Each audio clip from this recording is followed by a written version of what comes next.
ஹல்லேலூயா. பிதா குமாரன் பரிசுத்தாவின் நாமத்தினாலே உங்கள் யாவருக்கும் கிருபையும் சமாதானம் உண்டாவதாக. ஹல்லேலூயா. எல்லாருக்கும் எங்கள் அன்பின் வாழ்த்துக்கள். கர்த்தர் உங்களை ஆசீர்வதிப்பாராக. இந்த நாள்லையும் நம்ம என்ன செய்தி கேட்க போகிறோம்னா, யாரெல்லாம் ரட்சிக்கப்படுவாங்க, யார் ரட்சிக்கப்படுவாங்க அப்படிங்கிற செய்தியை கேட்க போகிறோம். ஏசப்பா பூமிக்கு வந்ததே எதுக்காக தான் வந்தாங்க? நமக்கு சிஎஸ்ஐயோ ஆர்சியோ பெண்டிகாஸ்டோ இப்படி சபைகளை உருவாக்குறதற்காக ஆண்டவர் வரலை.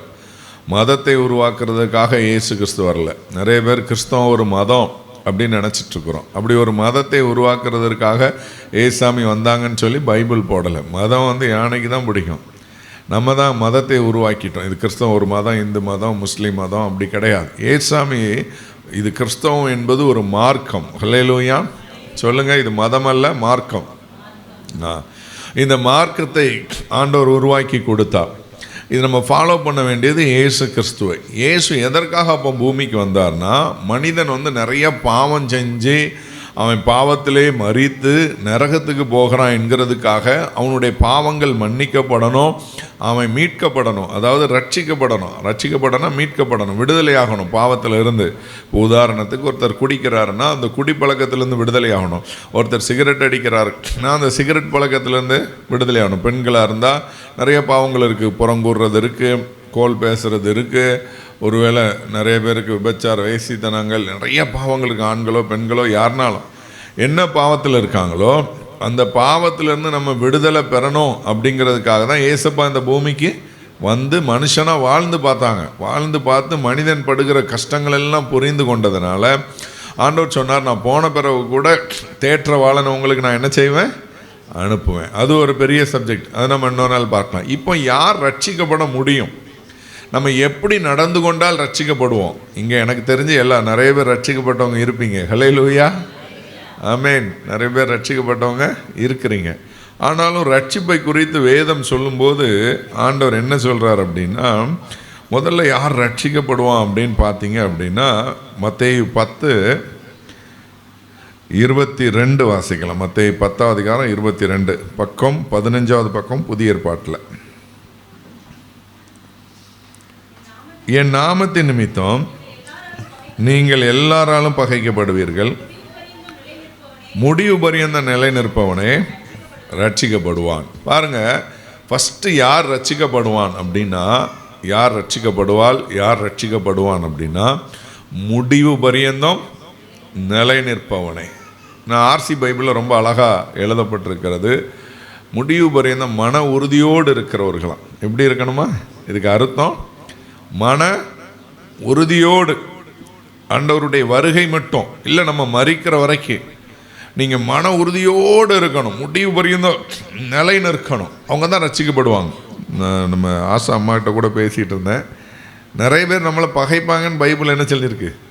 வசனம் அப்படி தானே சொல்லியிருக்கு. பாருங்கள், என் நாமத்தின் நிமித்தம் நீங்கள் எல்லாராலும், என் நாமத்தின் நிமித்தம்னா இயேசுங்கிறதுனால, இயேசுவை ஏற்றுக்கொண்டதுனாலே நிறைய பேர் என்ன செய்வாங்க? பகைப்பாங்க. நிறைய பேர் நம்மளை எதிர்ப்பாங்க. இப்போ இந்த ஊழியத்தில் நிறைய பேருக்கு, நம்ம இந்த ஊரில் நிறைய பேருக்கு நம்மளை பிடிக்க மாட்டேங்குது. எதுக்குன்னா, நம்ம ஊழியம் செய்கிறதுனால தான் என்ன செய்ய மாட்டேங்கி, பிடிக்க மாட்டேங்கி. நான் ஒரு காலத்தில் சேட்டை பண்ணிட்டு தெரியும் போது ஊரை எனக்கு சப்போர்ட் பண்ணாங்க. எல்லோரும் என் கூட வந்து நிற்பாங்க. இப்போ எல்லாம் பயப்படுறாங்க, அங்கே போகாதீங்க, மாற்றிடுவாங்க, அங்கே போகாதீங்க. ஏன் பயப்படுறாங்க? எல்லாம் அப்படி சொல்கிறாங்க. நம்ம ஊழியம் செய்கிறதுனால பகைக்கப்படுகிறோம். இது ஏசப்பா சொல்லியிருக்காங்க. நம்ம ஆண்டவருக்குள்ளே இருந்தால், ரட்சிக்கப்பட்டா சிலர் உங்களை என்ன பண்ணுவாங்க? பகைப்பாங்க. இப்போ அவங்க முக்கியமாக, ஆண்டவர் முக்கியமா? ஆண்டவர் தான் முக்கியம் இல்லை? சிலர் என்ன பண்ணிடுவாங்க, இந்த உலகத்துக்காக ஆண்டவரை விட்டுட்டு போயிடுவாங்க. வருவாங்க, ரட்சிக்கப்படுவாங்க, உலக மனிதர்களுக்காக, உலக நண்பர்களுக்காக யாரை விட்டு கொடுத்துருவாங்க? ஆண்டவரை. நம்ம ஒருபோதும் அப்படி என்ன செய்யக்கூடாது, இருக்கக்கூடாது. நமக்கு முக்கியம் ஆண்டவர் தான். உலகமே நம்மளை பகைச்சாலும் நான் ஆண்டவருடைய நீதியை, கட்டளையை என்ன செய்ய மாட்டேன்?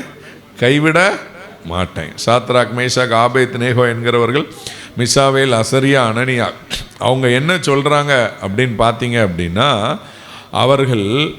அவங்க சொல்கிறாங்க, இந்த தேவன் எங்களை விடுவிக்க வல்லவர். இந்த பொற்சலை வணங்க சொல்லி பிரச்சனை வருது. இப்போ ஆண்டவர் எங்களை விடுவிக்க வல்லவர். விடுவிக்காமல் போனாலும் நாங்கள் என்ன செய்ய மாட்டோம்? வணங்க மாட்டோம். எவ்வளோ ஒரு பெரிய நம்பிக்கை ஆண்டவர் மேலல்ல. ஹல்லேலூயா. பாருங்க, இப்போ ஏசாமி யார் ரட்சிக்கப்படுவான்னா ஃபஸ்ட்டு முடிவு பரியந்தம் தான். இப்போ என்கிட்ட கேட்டிங்கன்னா நான் சொல்லுவேன், 2004 வருஷம் ஜூன் 3 தான் என்னுடைய வாழ்க்கையில் ஒரு மாற்றம் ஏற்பட்டுச்சு. நான் முதல்ல ஆண்டவரை தேடி சேப்பலுக்கு போனேன். ஆண்டவரை தேடாமையும் கோயிலுக்கு போகலாம். இப்போ நம்மகிட்ட என்ன பிரச்சனைன்னா, இந்த ரட்சிக்கப்படாமே நிறைய பேர் வாழ்ந்துடுறோம். எதுக்காக அப்படின்னா, இப்போ உலக பிரச்சனை, உலக கவலை, உலகத்தில் ஒரு காரியம் ஆண்டவர் நம்மகிட்ட கேட்குறாங்கன்னு வச்சுங்களேன். உலகத்துக்காக, இம்மைக்காக, பைபிள் சொல்லுது இம்மைக்காக அவரை தேடுவோம்னா நம்ம என்ன எப்படிப்பட்டவங்களாகிடுவோம்? நம்ம பரிதவிக்கப்பட்டவர்களாகிடுவோம். இப்போ உலகத்தில் நமக்கு நிறைய தேவைகள் உண்டு, எல்லாம் உண்டு. அதுக்காக மட்டும் இப்போ நம்ம ஆண்டவரை தேடவே கூடாது. எல்லாரும் தான் தேடுறாங்களே. இயேசுவை அறியாத மக்கள் சாமி கும்பிடுறாங்க, இயேசுவை அறியாத மக்கள் தொழுகை பண்ணுகிறார்கள்.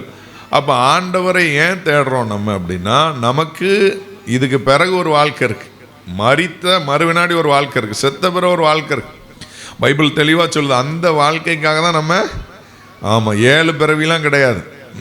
நிறைய பேர் நினச்சிட்டு இருக்கோம், போன வாட்டி கழுதையாக பிறந்தோம், இந்த வாட்டி மனுஷனாக பிறப்போம், அடுத்த வாட்டி காக்காவை பிறப்போம். அப்படி கிடையவே, அப்படி பிறவிகள் இருக்கிறதாக வேதம் சொல்லலை. 2 ஜென்மந்தான், ஒன்று பூமி, இன்னொன்று பரலோகமா நரகமா. அதுதான் இந்த 2 வாழ்க்கை தான். ஒன்று இங்கே வாழ்கிறது, இல்லை அங்கே வாழ்கிறது. இந்த 2 வாழ்க்கை. குரங்குலேருந்து மனுஷன் வந்தான் அப்படின்னு உடனே நிறைய பேர் சொல்லுவான்.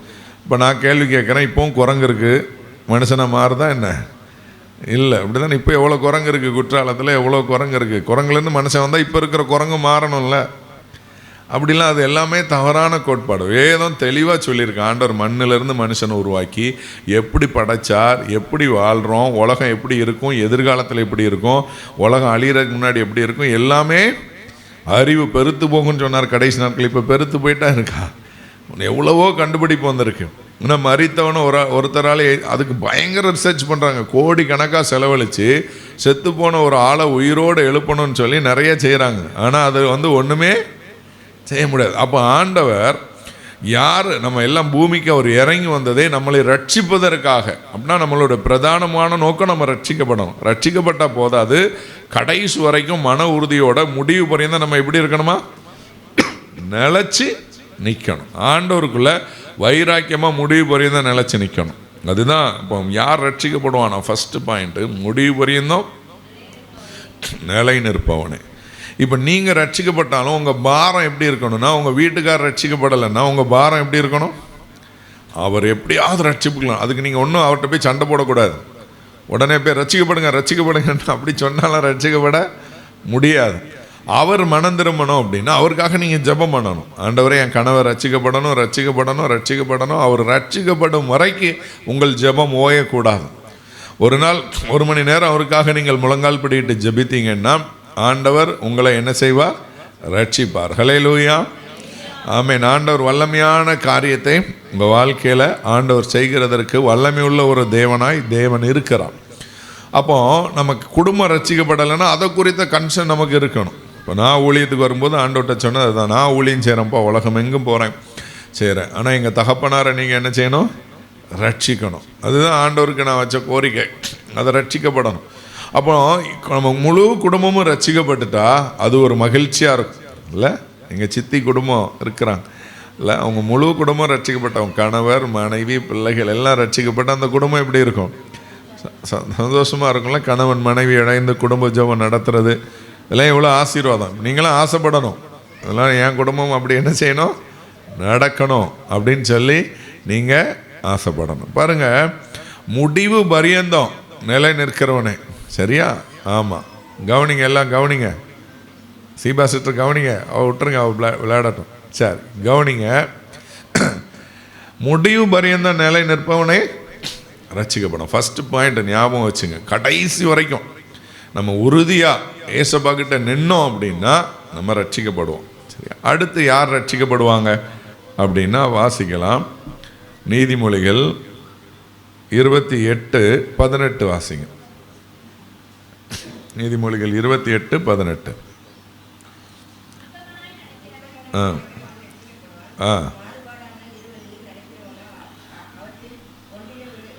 பாருங்க, உத்தமனாய் நடக்கிறவன் அப்படின்னா உத்தமம்னா என்ன? உண்மை. ஆனால் பைபிள் சொல்லுது உண்மையும் உத்தமமான ஊழியக்காரன் ரெண்டும் தனித்தனியாக கொடுத்துருக்கு. அப்போ உண்மைனா என்ன, உத்தமன்னா என்ன? ஆர்சி பைபிள் ரொம்ப அழகாக சொல்லியிருக்கு. உத்தமம் அப்படின்னா நேர்மை. என்ன சொல்லியிருக்கு? நேர்மை. இப்போ உண்மை ஒரு உதாரணத்துக்கு சொல்லலாம். இப்போ நம்ம 11 மணிக்கு ஜெபம் வச்சுருக்கோம். 11 மணிக்கு வர்றவங்க எல்லாரும் உண்மையாக இருக்கிறவங்க. ஒரு 10:45 வர்றவங்க ஆமாம் நேர்மையாக உத்தமமாக இருக்கிறவர்கள்னு சொல்ல வச்சுக்கலாம். நீ இங்கே சொல்ல வரலன்னா, இப்போ நீங்கள் ஒரு ஆஃபீஸில் வேலை செய்கிறீங்க, ஒரு பிஸ்னஸ் பண்ணுறீங்க, உங்கள் சொந்த பிஸ்னஸாக இருக்கலாம், உங்கள் ஆஃபீஸாக இருக்கலாம். அதுக்கு ஒரு டைம் இருக்கும். இப்போ ஸ்டாண்டர்டான ஆஃபீஸ் டைம் அப்படின்னா 9 to 5:30 சொல்கிறாங்க. காலை 9 மணிலேருந்து 5:30 மணி வரைக்கும் வேலை பார்க்குறது, ஒரு 8 மணி நேரம் வேலை பார்க்குறது ஒரு ஸ்டாண்டர்ட் டைம். இந்த ஸ்டாண்டர்ட் டைமில் ஒர்க் பண்ணுறவங்க, நம்ம 9 மணிக்கு ஆஃபீஸ் அப்படின்னா நம்ம 9 மணிக்கு போனோம் அப்படின்னா அது உண்மை. ஒரு 8:45 போய் ஆஃபீஸில் உட்காந்துருக்காங்க சிலர் இருப்பாங்க, அப்படி முன்னாடியே போய் உட்காந்துருப்பாங்க. சிலருக்கும் எங்களை மாதிரி கேஸு எல்லாத்துலேயுமே லேட்டு இல்லை? ஆமாம், எல்லாத்துக்கும் லேட்டாக போகிறது. எக்ஸாமுக்கு லேட்டு, ஸ்கூலுக்கு லேட்டு, மீட்டிங்கு லேட்டு, சர்ச்சுக்கு லேட்டு, எல்லாம் லேட்டாக போயிட்டு, ஆனால் ஆசீர்வாதம் மட்டும் எனக்கு சீக்கிரம் வேணும் அப்படின்னு சொல்லி கேட்குறாரு. பாருங்கள், இங்கே யார் ரட்சிக்கப்படுவான் அப்படின்னு ஆண்டவர் தெளிவாக சொல்லியிருக்காரு. உத்தமமாய் நடக்கிறவன், ஃபஸ்ட்டு முடிவு புரிந்த நிலை நிற்கிறவன். இங்கே உத்தமமாய் நடக்கிறவன் ரட்சிக்கப்படுவான். உத்தமமாய் நடக்கிறவன்னா நேர்மையாய் நடக்கிறவன். சகாயமையே சொன்னார்ல, அது என்னது, லஞ்சம் தவிர் நெஞ்சை நிமிர் அப்படின்னு சொல்லியிருக்கிறார். நேர்மையாக வாழ்கிறவர்கள் வாழ்க்கை. நேர்மையாக வாழணும். நீங்கள் எதுலனாலும் நேர்மையாக வாழணும். அதுக்காக நீங்கள் வியாபாரம் பண்ணுறீங்க, அண்ணன் கூட ஆட்டோ ஓட்டுறாங்க, அதெல்லாம் நம்ம லாபம் வைக்காமல், அது லாபம் வைக்கணும், தப்பே கிடையாது. ஆனால் நேர்மையாக நம் நடக்க வேண்டும். அநியாயமாக நம்ம என்ன செய்யக்கூடாது. அநியாயமாக வர்ற அதிக வருமானத்தை விட நேர்மையாக வர்ற கொஞ்சம் வருமானம் என்ன தான் உத்தமம். அப்படி பைபிள் சொல்லியிருக்கு. அநியாயமாக வருகிற அதிக வருமானத்தை விட நேர்மையாக வர்ற கொஞ்சம். நம்ம என்ன நினைப்போம், அவன் அவ்வளோ பெரிய வீடு கட்டிட்டான், அவன் அவ்வளோ பெரிய கார் வாங்கிட்டான், அவன் நல்லா இருக்கான், இவன் நல்லா இருக்கான், என் வீட்டுக்கார் கூட பிறந்த அவங்கெல்லாம் நல்லா இருக்காங்க, இவங்களாம். அப்படி யாரையுமே நீங்கள் பார்க்க வேண்டிய அவசியம் இல்லை. கர்த்தரை நோக்கி நம்ம என்ன செய்வோம், பார்க்குறோம். ஹல்லேலூயா. சிலர் பெருசாக வீடு கட்டியிருப்பாங்க, உள்ள 1008 பிரச்சனை இருக்கும், சரியா? சிலர் சின்ன வீட்டில் இருப்பாங்க, வீட்டுக்குள்ளே பெரிய சந்தோஷம் சமாதானம் இருக்கும். அதுக்காக நம்ம எல்லாரும் ஆசீர்வதிக்கப்படணும். நம்ம எல்லாருக்கும் தேவையான நேரத்தில் தேவன் சொந்த வீட்டை கட்டளையிடுவார். தேவையான நேரத்தில் என்னென்ன உங்களுக்கு தேவையோ எல்லாவற்றையும் கட்டளையிடுகிறதற்கு அவர் வல்லமை உள்ள ஒரு தேவனாக இருக்கார். நம்ம தேவையை சந்திக்கிற தேவன். ஹல்லேலூயா. எதுவும் ஆண்டவர் எதையும் வேஸ்ட் பண்ண தான் மாட்டார். அதுக்கு வேஸ்ட் பண்ணுறது தான் பிடிக்காது. நம்ம தேவை எல்லாவற்றையும் தேவன் சந்திக்கிறார்.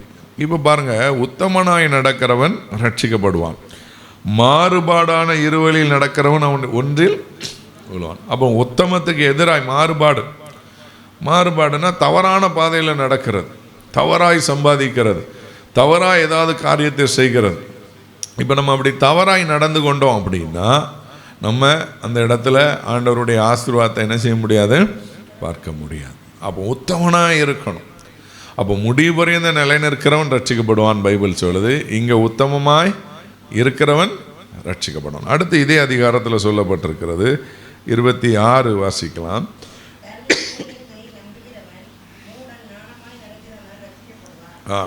தன் இருதயத்தை நம்புகிறவன் மூடன், ஞானமாய் நடக்கிறவனோ ரட்சிக்கப்படுவான். நம்ம பொது மொழிபெயர்ப்பு விவிலியம் நான் திரும்ப திரும்ப சொல்கிறேன். நான் எப்போவுமே பிரசங்கம் ப்ரிப்பேர் பண்ணும்போது இந்த பைபிளையும் பார்ப்பேன், ஆர்சி சர்ச் பைபிளையும் பார்ப்பேன். இதில் புரியாதது அதில் நமக்கு ரொம்ப அழகாக புரியும். அதில் என்ன போட்டிருக்கு அப்படின்னா, தன் சொந்த கருத்துடையவன் மூடன். யாரா? இப்போ சில ஆட்கள் பாருங்கள், நம்ம என்ன தான் சொன்னாலும் அவன் ஒரு கருத்து வச்சுருப்பான். நம்ம என்ன சொன்னாலும் அவங்க ஒரு இதுதான், யார் என்ன சொன்னாலும் அவனுக்கு ஒரு கருத்து இருக்கும். அந்த கருத்தை பிடிச்சிக்குவோம். அந்த டிவி நியூஸ்லாம் பார்த்தா கிறுக்கை பிடிச்சிரும் போல். ஒரு எலெக்ஷன் ரிசல்ட்டுக்கு முன்னாடி ஒவ்வொருத்தர் பேசுகிறதெல்லாம் பார்த்தா இப்படி நடக்கும், அப்படி நடக்கும், இப்படி நடக்கும், கருத்து கணிப்பெல்லாம் பார்த்தா அப்படி நடக்கும். ஆனால் அடுத்த நாள் நியூஸ் பார்த்தா எல்லாமே எல்லாம் எப்படி இருக்கும், தலைகீழ மாறி இருக்கும். நமக்கு சொந்த கருத்து இருக்கிறது அவசியம்தான். சிலர் பேசும்போது சொல்லுவாங்க, இது என் தனிப்பட்ட கருத்து, என் சொந்த கருத்துன்னு. அவங்கள கூட மன்னிச்சு விட்டுறலாம். சிலர் தன்னுடைய சொந்த கருத்தை பிடிச்சிக்கிட்டோம். இப்போ பைபிள் சொல்லுது அப்படி சொந்த கருத்தை பிடிக்கிறவன் மூடன். அப்போ யாருடைய கருத்தா? அடுத்த லைனு, ஞானமாய் நடக்கிறவன் ரட்சிக்கப்படுவான். ஞானமாய் நடக்கிறவன் ரட்சிக்கப்படுவான் அப்படின்னா, ஞானமாய் நடக்கிறவன் ரட்சிக்கப்படுவான் அப்படின்னா என்ன அர்த்தம் அப்படின்னா, அந்த பைபிள் என்ன சொல்லப்படுங்க, ஞானிகளுடைய வழியில் நடக்கிறவன் ரட்சிக்கப்படுவான். யாருடைய வழிகள்? ஞானிகள். இப்போ நமக்கு ஞானம் எப்படி வரும் அப்படின்னா, ஒரு சிம்பிள் ஆதாரம் பைபிளில் நீதிமொழிகளில் 31 அதிகாரம் இருக்குது. டெய்லி என்ன பண்ணிடுங்க, வாசிச்சிருங்க. அன்னன்னைக்கு ஒரு நீதிமொழிகளை வாசிச்சிங்க அப்படின்னா, பில்லி கிரஹாம் மிகப்பெரிய ஊழியக்கார், டெய்லி ஒரு நீதிமொழிகள் வாசிப்பார். உலகத்திலே பிரசித்தி பெற்ற ஊழியக்காரர். உலகத்தில் இது வரைக்கும் அவர் கூட்டத்துக்கு தான் 50 லட்சத்துக்கும் அதிகமான மக்கள் வந்திருக்காங்க. ஒரே கூட்டத்துக்கு எவ்வளோ பேர் நினச்சி கூட பார்க்க முடியல இல்லை, அவ்வளோ ஜனத்திரட்சியை பார்த்த ஒரு மனிதர். அவர் சொன்ன ஒரு ஸ்டேட்மெண்ட், டெய்லி ஒரு நீதிமொழிகள் வாசிச்சிருவாராம், டெய்லி 5 சங்கீதம் வாசிச்சிருவாராம். ஹல்லேலூயா. ஆமாம், தினமும் ஒரு நீதிமொழிகள். ட்ராவலில் இருந்தீங்கன்னா கூட மொபைல் பைபிளை கட்டாயமாக நீங்கள் வச்சு அந்த மொபைல் பைபிளில் இருந்து என்ன பண்ணுங்கள், இதை பண்ணுங்கள். இப்போ நம்ம வீடியோ எடுக்கிறோம், நம்ம யூடியூப் சேனலில் போடுறோம், அதை கூட நீங்கள் என்ன செய்யுங்க, நம்ம ஊழியத்தில் இருக்கிறவங்க சப்ஸ்கிரைப் பண்ணி வச்சுங்க, பாருங்கள், நிறைய பேருக்கு ஷேர் பண்ணி விடுங்க. பாருங்கள், இங்கே பில்லி கிரஹாம் நீதிமொழிகள் வாசிக்க சொல்கிறார். ஏன் நீதிமொழிகள் வாசிக்க சொல்கிறாருன்னா, ஒவ்வொரு நீதிமொழிகள், மொத்த நீதிமொழிகளில் 31 அதிகாரம், ஒரு மாதத்தில் அதிகபட்சமாக 31 நாட்கள், அந்த நாளுக்குரிய ஞானம் இருக்கிறது. இது எழுதுனது யார்?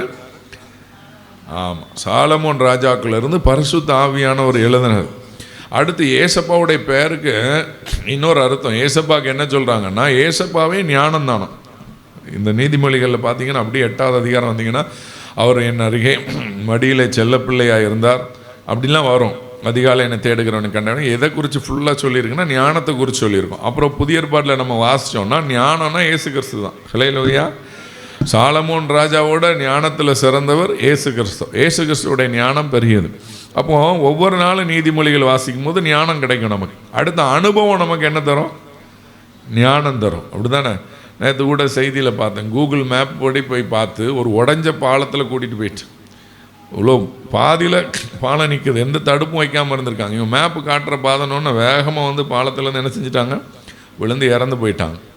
பாருங்கள், நாங்களும் ஒரு முறை 2021 ஊழியத்துக்குள்ள கூகுள் மேப்பை போட்டு போய் தண்ணிக்குள்ளே மாட்டி பிழைச்சது மறுபிழைப்பு, உயிரோடு வந்தது.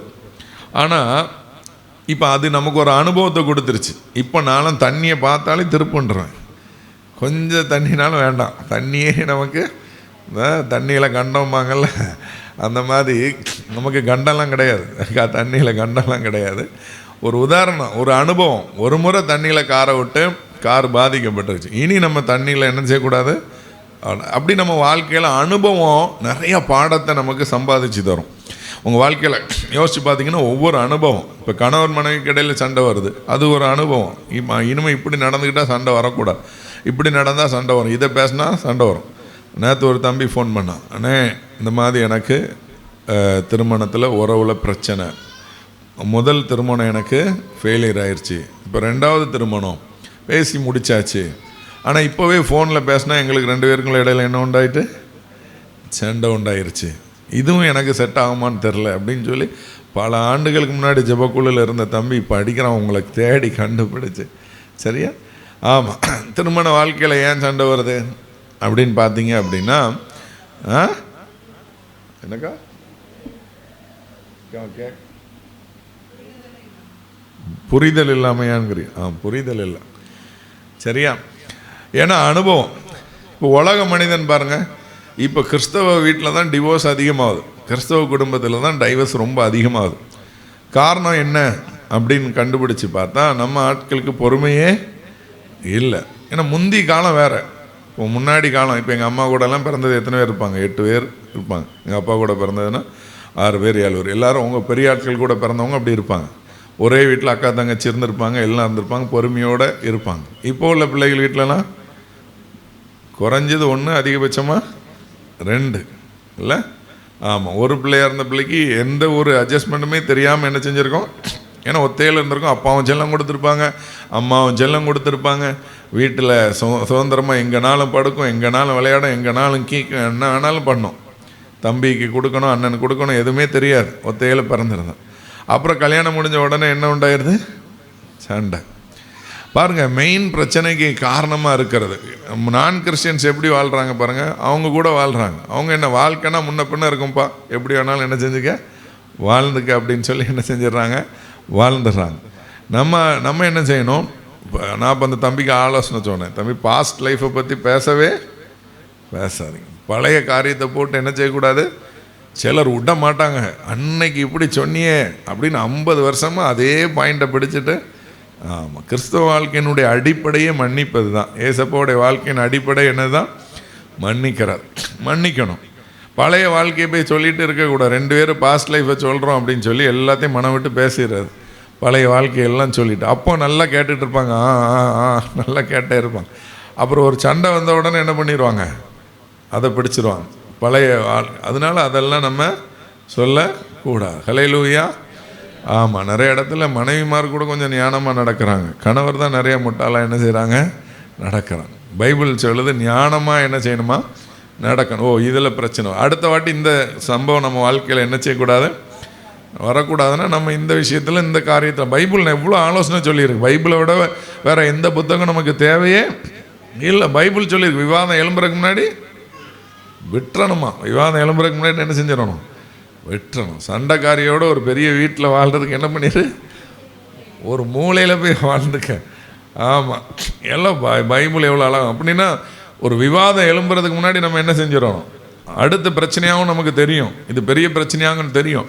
அப்படி தெரிஞ்சாலும் அதுக்கு முன்னாடியே நம்ம என்ன செஞ்சிடணும், இதை விட்டுறணும். ஞானமாக நடக்கணும். ஆண்டவர் நமக்கு நமக்கு ஞானத்தை தருகிறார். ஆண்டவர் தெரிந்தெடுத்திருக்க ஆட்கள்லாம் ஞானியாக இருக்காது. இப்போ நம்மெல்லாம் என்ன பெரிய ஞானியா? ஆண்டவர் யாரை தேர்ந்தெடுப்பாரான்? ஞானிகளை வெட்கப்படுத்தும்படி பைத்தியங்களை தெரிந்தெடுப்பார். இப்போ நம்மெல்லாம் பைத்தியம்தான். பைத்தியமான ஆட்களை தான் தேவன் என்ன செய்கிறார், தெரிந்தெடுக்கிறார். தெரிந்தெடுத்து நம்மளை ஞானிகளை விட நல்லா வாழ்வதற்கு வாழ வைத்து தேவன் வெட்கப்பட வைக்கிறார். ஹல்லேலூயா. அப்போ ஞானமாய் நடக்கிறவன் ரட்சிக்கப்படுவான். பார்த்தா முடிவு பொறி இந்த நிலையில் இருக்கிறவன் ரட்சிக்கப்படுவான். வேற என்ன பார்த்தீங்க, உத்தமமாய் நடக்கிறவன் ரட்சிக்கப்படுவான். இதே அதிகாரத்தில் இருக்குது, அதுக்குள்ளே மறந்துட்டீங்களா? ஞானமாய் நடக்கிறவன் ரட்சிக்கப்படுவான். ஞானமாய் நடந்து கொள்ளணும். ஆண்டவர்கிட்ட கேட்கணும், ஞானந்தாங்க. நம்மெல்லாம் ஜெபம் பண்ணுவோம், ஆண்டவரே நான் ஒரு பைத்தியம், நான் ஒரு முட்டாள், என்ன ஒன்றுமே இல்லை, அப்படி ஜெபம் பண்ணுவோம். அது உண்மைதான். ஆனால் ஆண்டவர்கிட்ட ஞானம் கேட்கும்போது நமக்கு ஞானம் தருவார். ஹல்லேலூயா. என்னுடைய அனுபவத்தில் சொல்லணும்னா, நம்ம வாழ்க்கையில் படுகிற அனுபவமே ஒரு ஞானத்தை நமக்கு கற்றுக் கொடுக்கும். ஒரு முறை தவறு செய்யும்போது அடுத்த முறை அதில் தவறு செய்யக்கூடாது. அதுதான் ஞானம். அடுத்து இப்போ என்னெல்லாம் பார்த்தீங்க, திரும்ப வேகமாக சொல்லுங்கள் பார்க்கலாம். முடிவு பொறி இந்த நிலை நிற்பவன் ரட்சிக்கப்படுவான். உத்தமனாய் நடக்கிறவன் ரட்சிக்கப்படுவான். ஞானமாய் நடக்கிறவன் ரட்சிக்கப்படுவான். அடுத்து வாசிக்கலாம். யோவேல் 2வது அதிகாரம் 32வது வசனம். யோவேல் 2:32.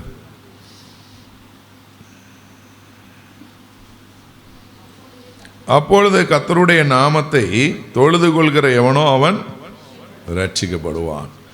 இங்கே ஆண்டவர் சொல்றது என்ன அப்படின்னா, கர்த்தருடைய நாமத்தை தொழுது கொள்கிறவன் ரட்சிக்கப்படுவான்.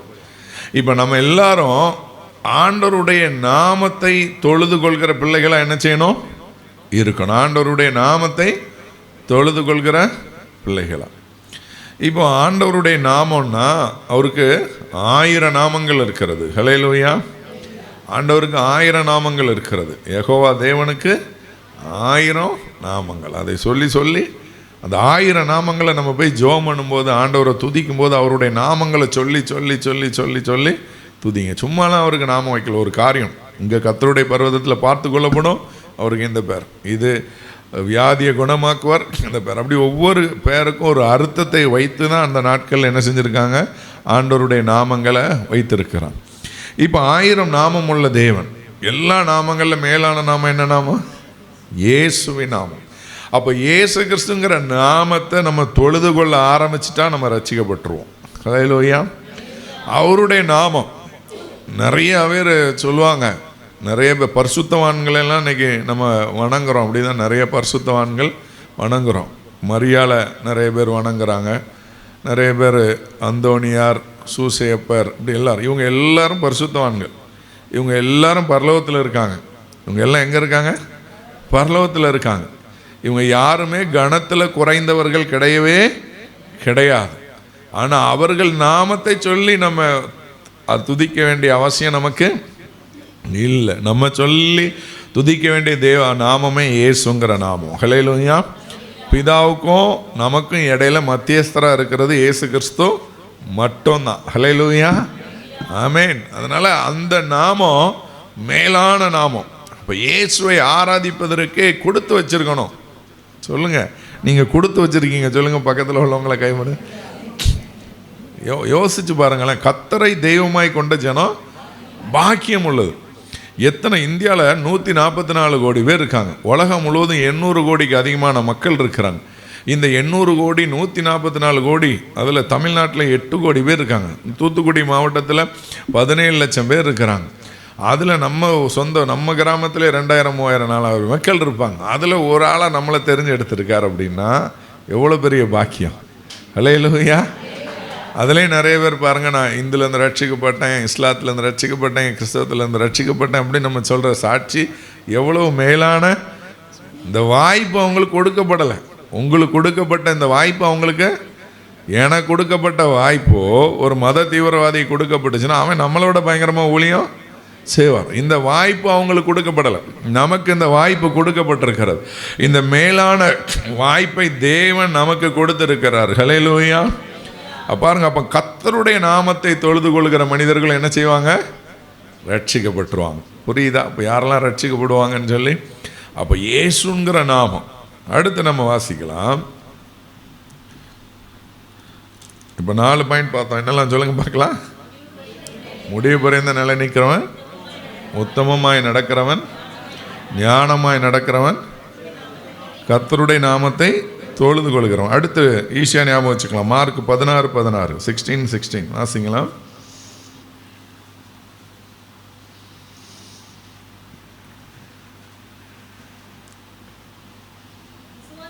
விசுவாசம் உள்ளவனாகி ஞானஸ்தானம் பெற்றவன் ரட்சிக்கப்படுவான். இங்க யார் ரட்சிக்கப்படுவா? பாருங்க, சும்மா 2 வார்த்தையும் சேர்த்து சொல்லப்பட்டிருக்கு. விசுவாசம் உள்ளவனாகி. விசுவாசம் இல்லாமல் இல்லை ஞானஸ்தானம் எடுத்துருவாங்க. அந்த ஞானஸ்தானத்தில் ஒரு பிரயோஜனமும் இல்லை. நீங்கள் விசுவாசம் உள்ளவனாகி ஒரு ஞானஸ்தானத்தை எடுக்கணும். அது முக்கியம்.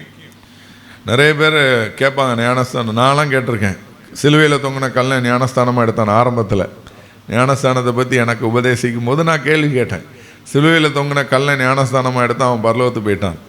அப்போ ஆண்டவர் என் மனசுக்குள்ளே பேசினார், நீ என்ன தொங்கிட்டா இருக்க? நீனும் சிலுவையில் தொங்கிட்டு இருந்தேன்னா எடுக்க வேண்டாம், நடமாடிட்டு தானே இருக்க, எடுக்கணும்.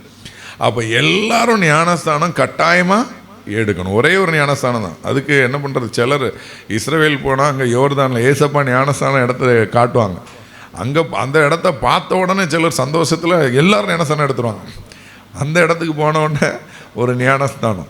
நாங்கள் போகும்போது அப்படி தான் எல்லாரும் அங்கேயே போட்டுருவாங்க, இயேசு பெற்ற இடத்துல பெற்றுவோம் அப்படின்னு சொல்லி. அப்படி நம்ம பல முறையெல்லாம் ஞானஸ்தானம் எடுக்க வேண்டிய அவசியம் கிடையாது. ஒரே ஞானஸ்தானம் தான்.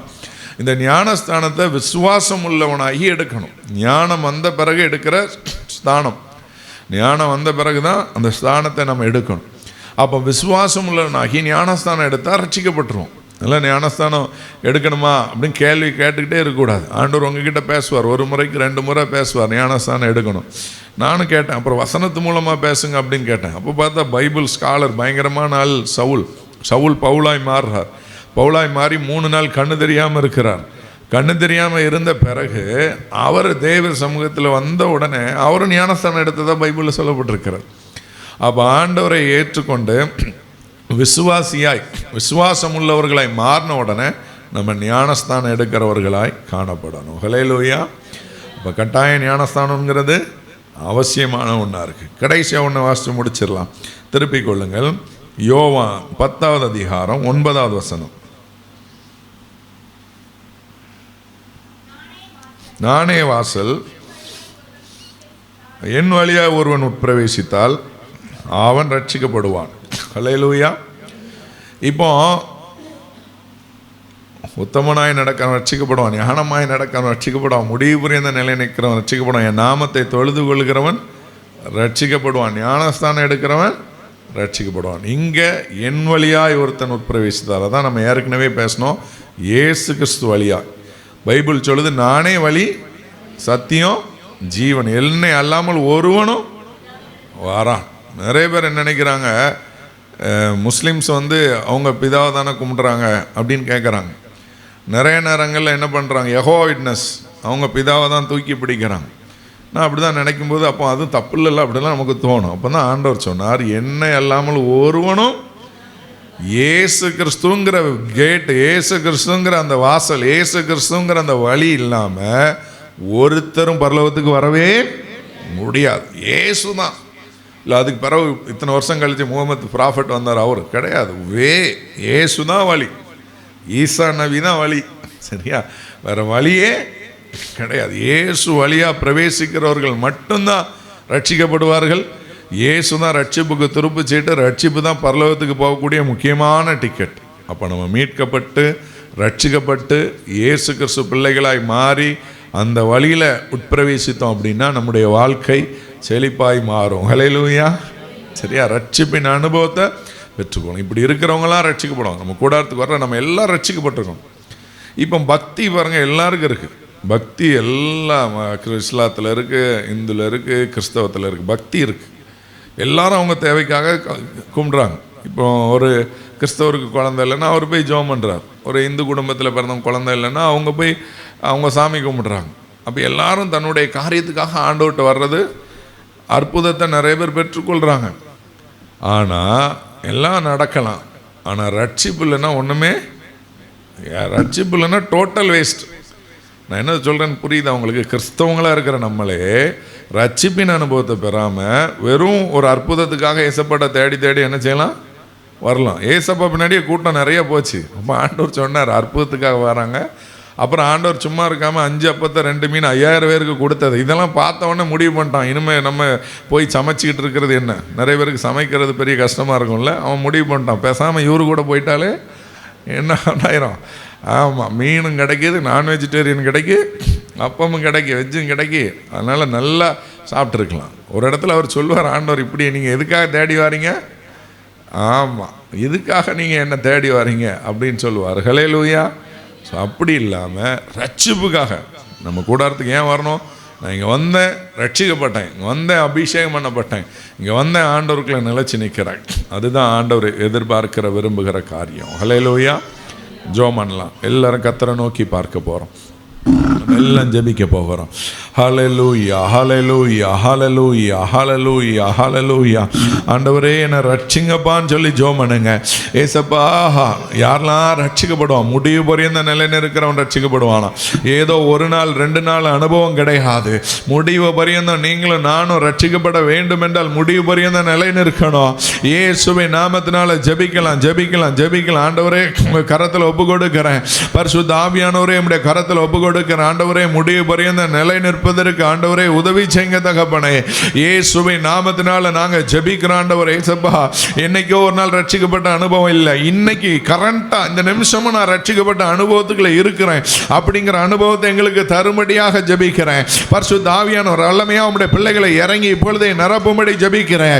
இயேசு வந்திருக்கிறார், இயேசு ராஜாதி ராஜாவாய் வந்திருக்கிறார். அவர் சர்வ வல்லமை உள்ள தேவனாய் நம் மத்தியில் வந்திருக்கிறார். அவர் இரக்கமுள்ள தேவனாய் வந்திருக்கிறார். அவர் கிருபையுள்ள தேவனாய் வந்திருக்கிறார்.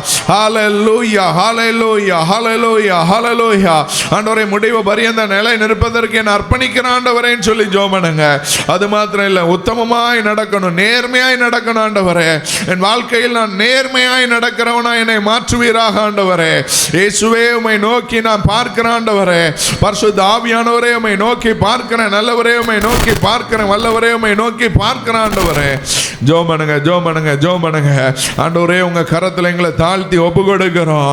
ஆவியானுடைய மகிமை வெளிப்படட்ட, தேவனுடைய நாம மகிமைப்படட்ட, தேவன் பெரிய காரியங்களை செய்யுங்க ஆண்டவரே. ஹல்லேலூயா, ஹல்லேலூயா, ஹல்லேலூயா, ஹல்லேலூயா, ஹல்லேலூயா, ஹல்லேலூயா, ஹல்லேலூயா.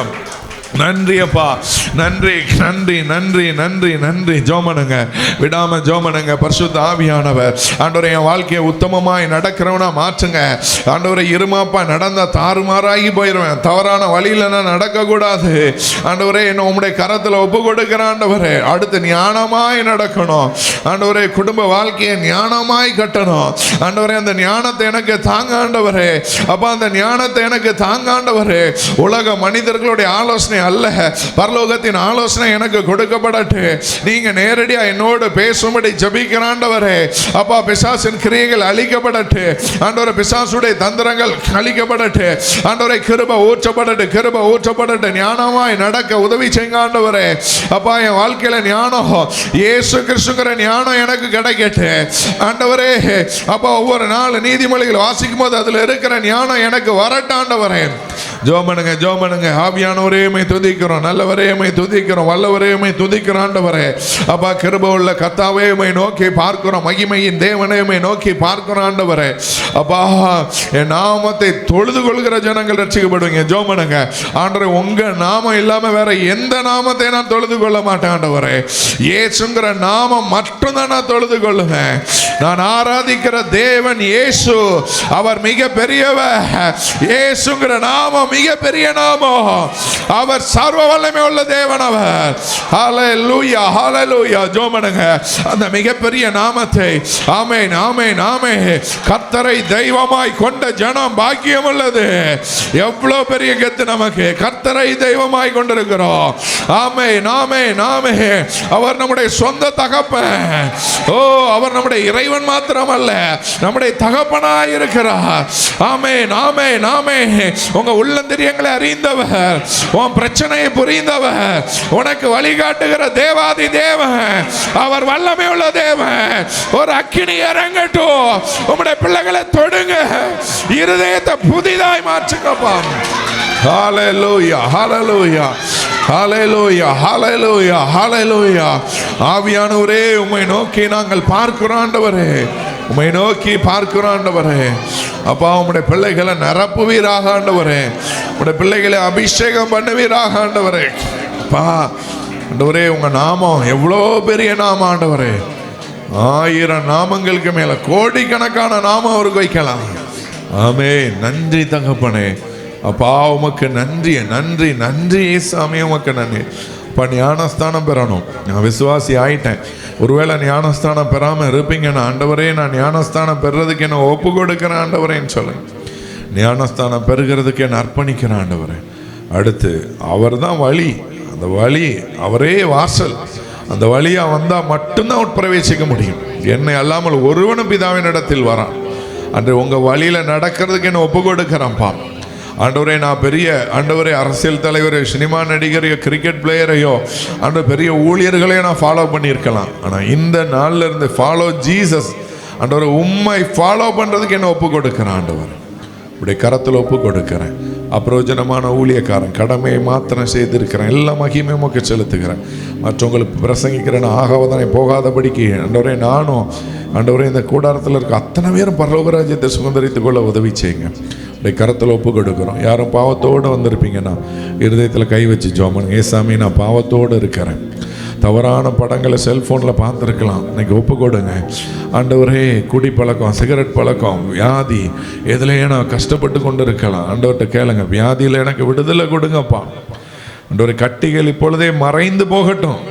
அல்சராக இருக்கலாம், சுகராக இருக்கலாம், ப்ரெஷராக இருக்கலாம், சுவாச கோளாறாக இருக்கலாம், என்ன வியாதியாக இருக்கலாம் ஆண்டவரே. வயது முகப்பு நிமித்தம் வருகிற எல்லா வியாதிகள் இப்பொழுது நீங்கள் சுகம் கொடுக்கும்படி நான் ஜெபிக்கிறேன் ஆண்டவரே. ஒரு அற்புதத்தை அதிசயத்தை செய்யும்படி ஜெபிக்கிற ஆண்டவரே. இயேசுவின் நாமத்தினால பிள்ளைகளுடைய வாழ்க்கையில அற்புதம் நடக்கட்டுப்பா, அதிசயம் நடக்கட்டு ஆண்டவரே. இப்பொழுதே சுகமாக்குங்க. ஜீவனுள்ள சாட்சிகளை எழும்பட்டும். உடைய பிள்ளைகளுக்கு ஆண்டவரை கழுகுக்கு ஒப்பான வயதை திரும்ப கொடுக்கும்படி நான் ஜெபிக்கிறேன். இந்த கூடாரத்துக்குள்ள கால் வைக்கிற அத்தனை பேரும் தீர்க்க ஆயுசோட இருக்கும்படி ஜெபிக்கிறேன். தீர்க்க ஆயுசோட இருங்க ஆண்டவரை. இருந்த அநேக ஊழியர்கள் எழும்பட்டும், தீர்க்கதரிசிகள் எழும்பட்டும் ஆண்டவரே. அப்பா உம்முடைய கரத்தில் ஒப்பு கொடுக்கிறேன்ப்பா ஆண்டவரே. ஒரு ஊழிய பயிற்சி மையமா இது இருக்கிறதற்காக நன்றி செலுத்துகிறேன் ஆண்டவரே. இது மூலமா அநேகரை கர்த்தர் எழுப்பும்படி நான் ஜெபிக்கிறேன்ப்பா. பிரச்சனையில் இருக்கிறவங்க, கடன் பிரச்சனையில் இருக்கிறவங்க, அப்பா கடனில் சிக்கி தவிக்கிறோம், இஎம்ஐயில் சிக்கி தவிக்கிறோம், நகை கடனில் சிக்கி தகிக்கிறோம் ஆண்டவரே, டியூ கட்டுறதுல சிக்கி தகிக்கிறோம். எந்த கடனில் பிள்ளைகள் இருக்கிறாங்களோ நீங்கள் பிள்ளைகளுக்கு ஒரு அற்புதம் செஞ்சு ஒரு ஆசீர்வாதத்தை கட்டளையிடும்படி ஜெபிக்கிறோம்ப்பா. கடைசியாப்பா இயேசு வந்திருக்க ஊழியத்துக்காக ஜெபிக்கிறோம். இந்த ஊழியத்துக்காக ஜெபிக்கிற பிள்ளைகளுடைய முழங்கால் பலப்படுத்தப்படட்டும் ஆண்டவர். இந்த ஊழியத்துக்காக கொடுக்குறவங்க, காணிக்க கொடுக்குற பிள்ளைகள் ஆசீர்வதிக்கப்படட்டும் சுவாமி. ஆண்டவர் எங்களோடு இணைந்து ஊழியம் செய்கிற பிள்ளைகள் ஆசீர்வதிங்க. இயேசுவின் நாமத்தில் ஜெபிக்கிறோம் பிதாவே. பரமண்டங்களில் இருக்கிற எங்கள் பிதாவே, உம்முடைய நாமம் பரிசுத்தப்படுவதாக, உம்முடைய ராஜ்யம் வருவதாக, உம்முடைய சித்தம் பரமண்டலத்தில் செய்யப்படுகிறது போல பூமி எங்கும் செய்யப்படுவதாக. அன்றுள்ள ஆகாரத்தை இன்று தாரும். எங்கள் கடனாளிகளை மன்னிக்கிறது போல எங்கள் கடன்களை மன்னியும். எங்களை சோதனைக்கு பிரவேசிக்க பண்ணும், தீமையிலிருந்து விலைக்கு ரட்சித்துக்கொள்ளும். ராஜ்யம் வல்லமை மகிமை என்னென்னைக்கு முடியலே. ஆமென். என் ஆத்மாவே கர்த்தரை சோதரி, முழு உலகமே பரிசுத்த நாமத்தை என் ஆத்மாவே கர்த்தரை சோதரி, கர்த்தர் செய்த சகல உபகாரங்களை மறவாதே. ஆமென், ஆமென். ஹல்லேலூயா, ஆமென். கர்த்தர் உங்களை ஆசீர்வதிப்பார், கர்த்தர் உங்களை பெருக பண்ணுவார். God multiply you.